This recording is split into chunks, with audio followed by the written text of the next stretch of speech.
Hello everyone, my name is Luyi Xing. I am an assistant professor at Indiana University Bloomington. It's my great honor to speak at Black Hat. This is joint work with my colleague, Professor Xiaojing Liao, and our PhD student, Haoran.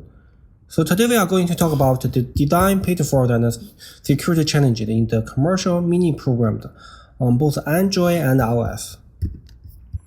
So we are talking about a new mobile computing paradigm today. It's called app-in-app, or sometimes called the mini program paradigm. It's quickly gaining huge popularity in the past few years. In this paradigm, a mobile app called the host app, such as Snapchat, WeChat, Facebook, they support a new feature. They let other small apps run in them. So those small apps, also called mini programs or sub-apps, they run in the host app. They significantly enrich the functionality of the host app. So here is an example. This is a sub-app called Atom Tickets. It is running in the Snapchat app. So with this sub-app, the group of users in Snapchat, they can chat while purchasing movie tickets together, instead of leaving Snapchat and buy tickets individually.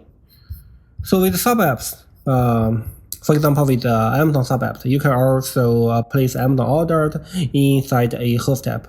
You can also use the Tesla sub-app to check a nearby charging station for your Tesla without leaving a host app.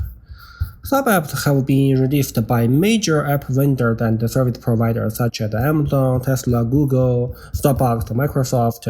Such a mini program paradigm, or app-in-app paradigm, allows the host app vendor to build an ecosystem around the host app. So this paradigm has become very popular in the past few years, after first introduced by WeChat in 2017. So in this research, we studied 11 host apps that are providing the app-in-app feature. Hosting mini apps. Those host apps in total have more than 2 billion downloads. Examples of the host apps include WeChat, TikTok, Facebook. Also, we found that more and more apps have started to support mini apps, such as Apple's iMessage and Snapchat. So to date, there are more than 1 million sub-apps or mini apps in the wild. They are provided and released by the sub-app stores provided by the host app vendors, similar to Google Play and Apple App Store. So how do they work? How does this app-in-app paradigm work? So here we see a typical app-in-app technical architecture, which we learned through reverse engineering. So in this architecture, there is the host app, the operating system. In the host app, sub-apps run on top of the host app. The host app acts like an operating system to the sub-apps. The host app provides a sub-app runtime to run the sub-apps. The host app provides a sub-app API. So sub-app called the API to access the resources. And the host app call corresponding system API to get the resources for the sub-apps. If a sub-app API accesses sensitive resources, then the host app requires a permission check for the sub-app to call that API. So those permissions are called sub-app permissions. They are similar, or they are like the Android permissions to restrict system API. In terms of the security model in the app-in-app paradigm, first, sub-app API are restricted by sub-app permissions.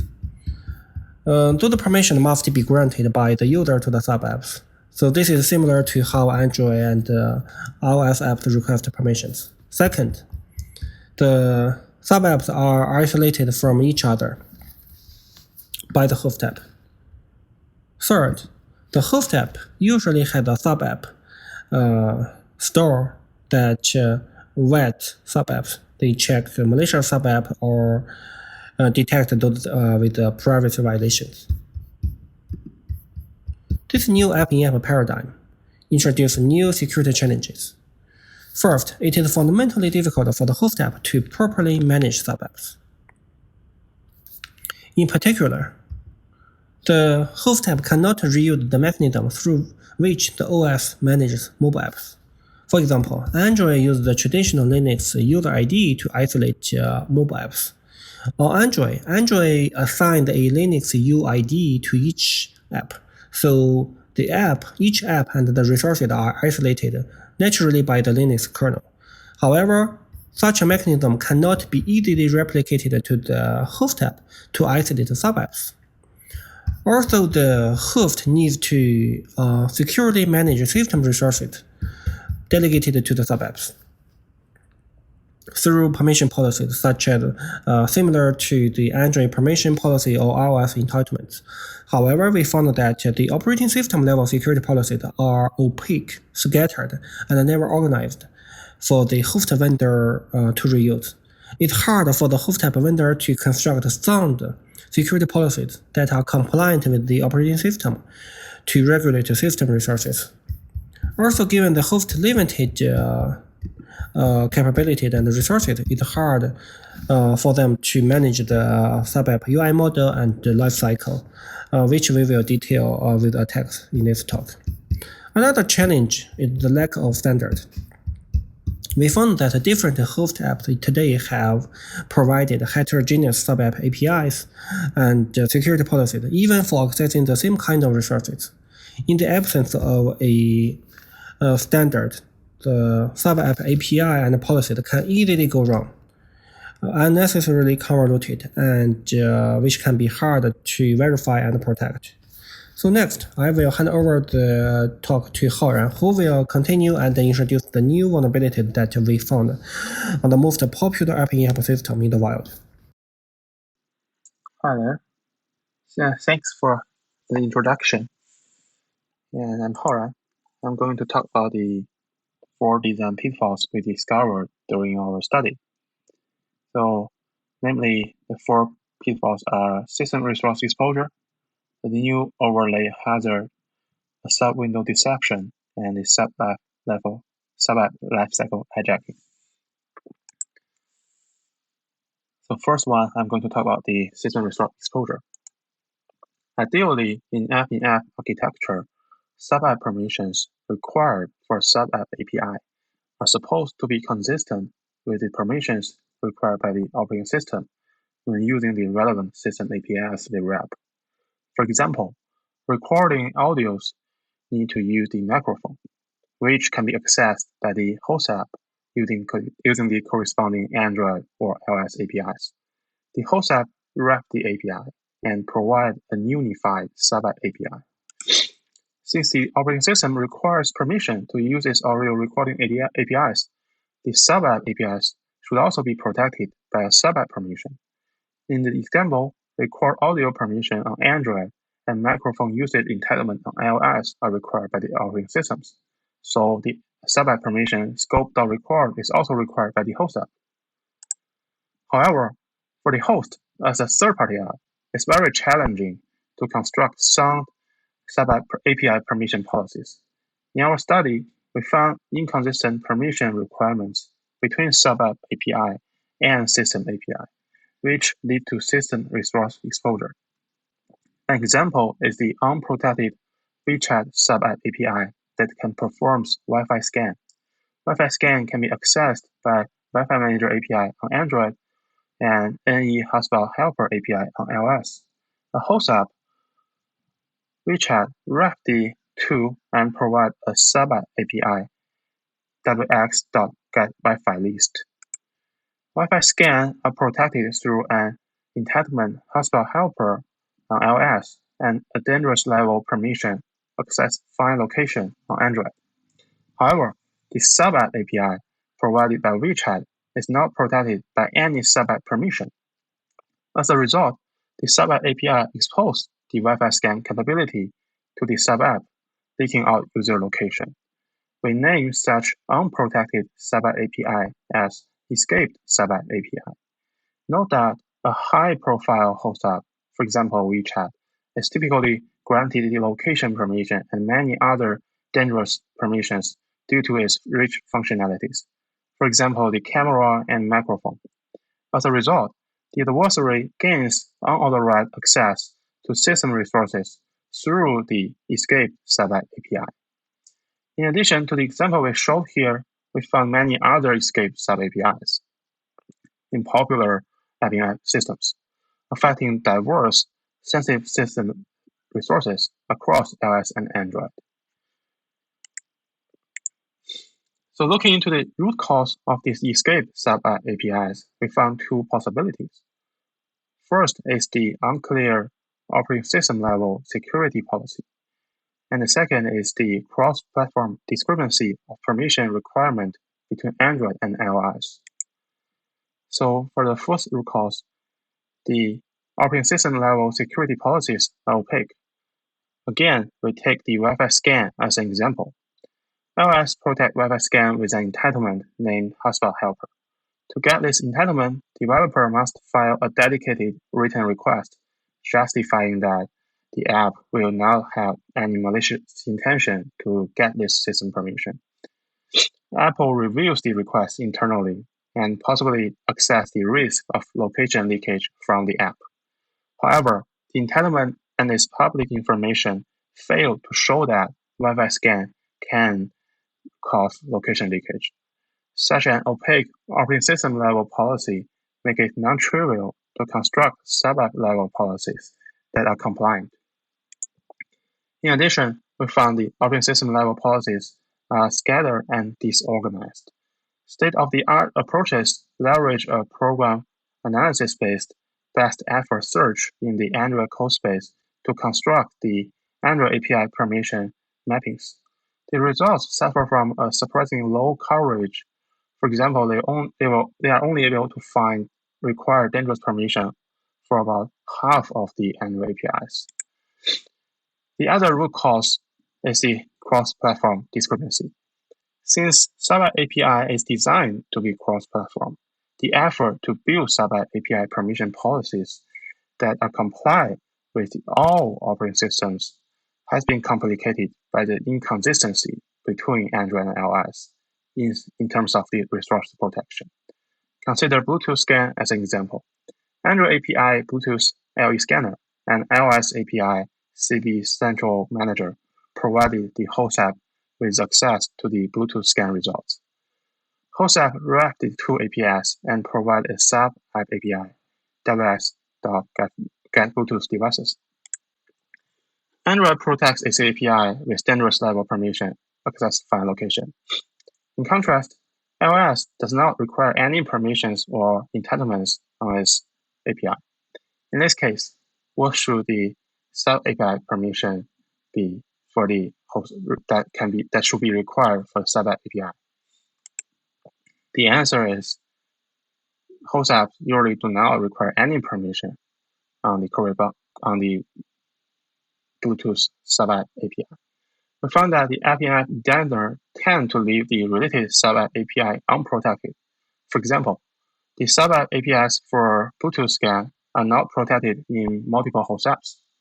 Actually, the difference in policy level protection could result from an additional security guard put in place by the operating systems, which is unaware to the app-in-app designer.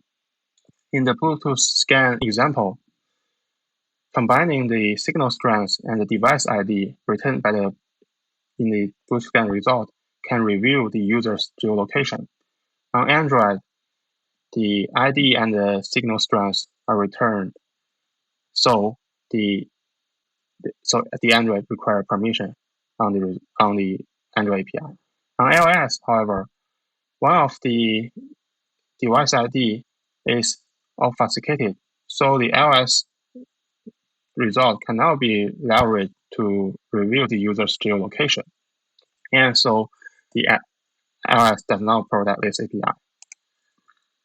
In total, we tested 11 host apps, including apps like WeChat and TikTok. We found 39 escaped sub-app APIs in 6 of them. These 39 escape sub-API cover 5 different system resources, including Wi-Fi, Bluetooth, microphone, camera, and iBeacon. The second weakness we found is a new overlay hazard that exists in access control management of the app-in-app system.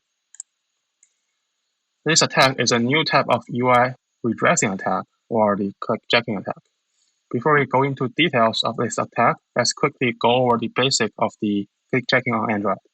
On Android, the permission granting window features a protection against clickjacking attacks. That is, when the permission granting window is covered by any other windows, the user clicks will be rejected to stop any potential attacks. So the defense of this attack is that the Android will remove the overlays created by third-party apps. And Android designed a specific permission for this purpose, that is, hide non-system overlay windows.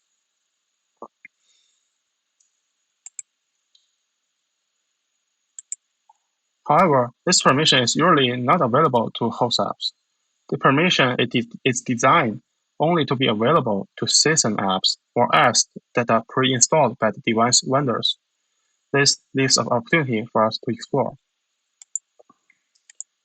Recall that the host apps are usually very powerful, holding a lot of permissions, and delegate them to the sub-apps through sub-app APIs. So the sub-app APIs are protected by sub-app permissions, and the sub-app permissions granting window are not protected against clickjacking attacks. So previous clickjacking attacks only target the Android's permission granting window, and in this case, we target the permission granting window of the sub-app permissions. So first, user install the malicious Android app, which can draw overlays over the host apps. Then it can launch a colluding sub-app, which does not need to be installed by the user in many host apps. The colluding sub-app will invoke the sensitive sub-app APIs, accessing the sensitive resources of the users. When the sub-app permission granting window of the host app pop up, the malicious Android app can draw an overlay and lure the user to grant the sub-app permission to the colluding sub-app. The coordination of the malicious Android app and the colluding sub-app can be through the clipboard or WebSocket and any other technologies. In total, we tested 10 host apps that are available on Android. All 10 host apps are vulnerable to our attack. Leveraging this attack, the malicious Android app can get access to the system resources like camera, microphone that are considered well protected before. The third weakness we found is the sub-window deception flaw. As a background, we first introduced the app-in-app UI model.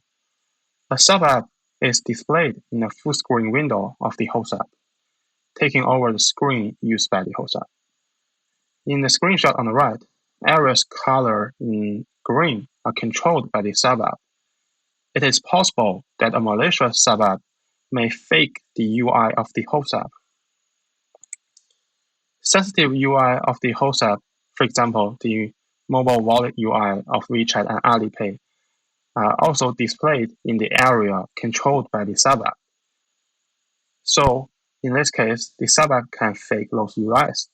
Once explored, the sub-app can steal users' mobile wallet passwords, which can be used for making payments. We constructed a test sub-app that contains such phishing UIs and submitted it to the WeChat sub-app store and passed their vetting process. A similar UI trick can attack the web app on Chrome, or as known as the progressive web app, and the app clip on Safari. When using a web app or the progressive web app, the web app will be open in full screen without any UI of the browsers, including the address bar that can tell you the current domain you are browsing. Users can freely navigate to other web pages outside of the domain of the current web app. In this case, the browser will display a banner on the top of the screen showing the origin of the web page as a defense. In the screenshot on the right, if we do a single sign-on using Facebook in another web app, then the browser will display a banner that is showing the Facebook's URL on top of the screen. However, the web app can imitate such banner when user is not even visiting the Facebook page. In this case, the user would believe that she or he is on the Facebook website and gave out their Facebook credentials to the web app.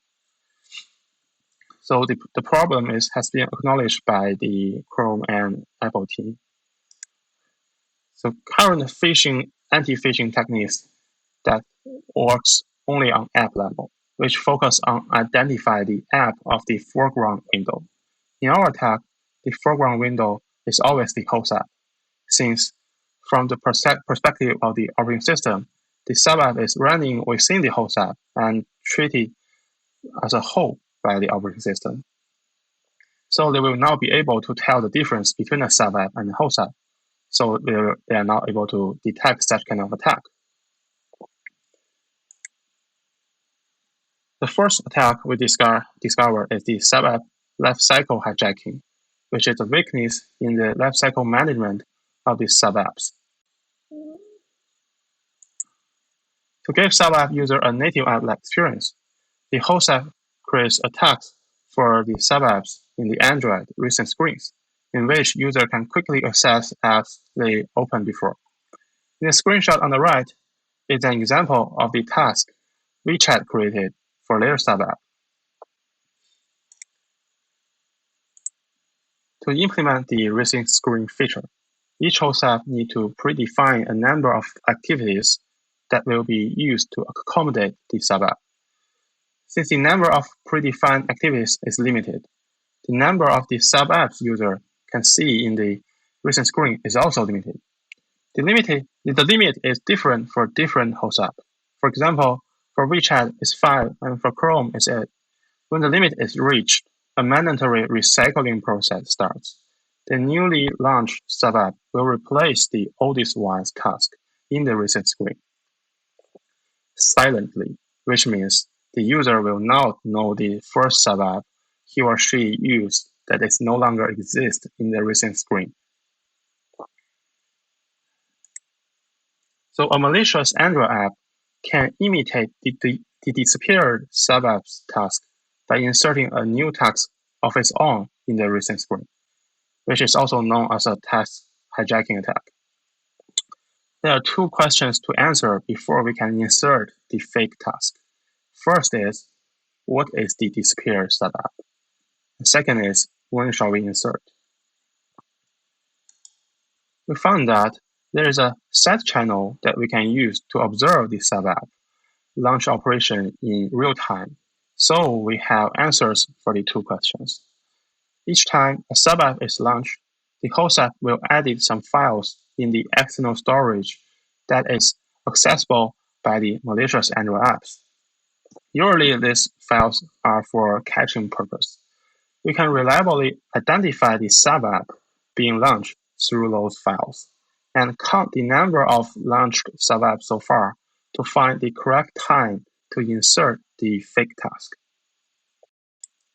The consequence of this attack can be various and serious, depending on the targeted sub-app. For example, if we target a health sub-app, the health information of the victim user will be leaked.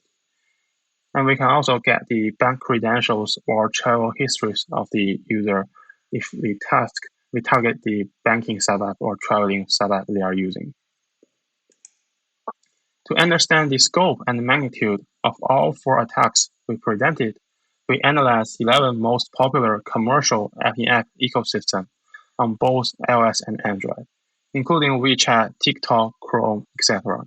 All of them suffered some or all of the aforementioned attacks we mentioned. Aforementioned attacks. So to summarize, as mainstream app vendors participate in the app-in-app paradigm by releasing sub-app supports, their apps can no longer benefit from the protection offered by the modern operating systems. which have been hardened after years of open security research.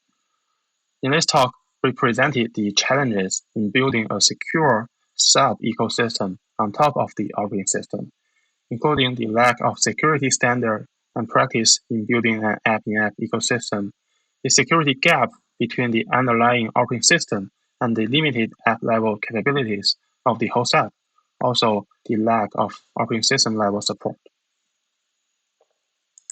And thank you for your listening.